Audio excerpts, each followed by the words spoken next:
In this video, I'll show you how to use Perplexity AI to fact-check an article or specific claim to ensure the information you're reading is accurate. Let's get started. I'll begin by clicking into the search bar to enter the specific text I want to verify. I'm typing in a claim about a 2026 study regarding AI-generated music being indistinguishable from human compositions. And I'm adding instructions for the AI to identify the primary source and provide a veracity score. Once my prompt is ready, I'll click the arrow to start the search process.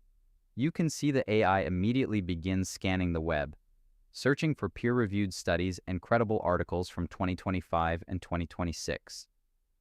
It's analyzing multiple threads of information simultaneously to give me a comprehensive and honest answer.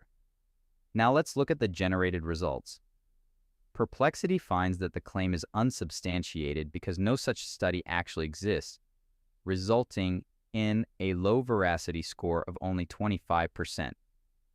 The AI explains that while there was a similar survey performed by Deezer, the 95% figure mentioned in the original claim is incorrect.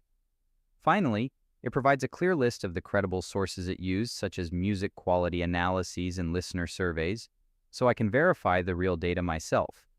This is a powerful way to quickly debunk misinformation and find the truth behind any article. If you found this walkthrough helpful, please consider liking the video and subscribing for more quick tips and tutorials.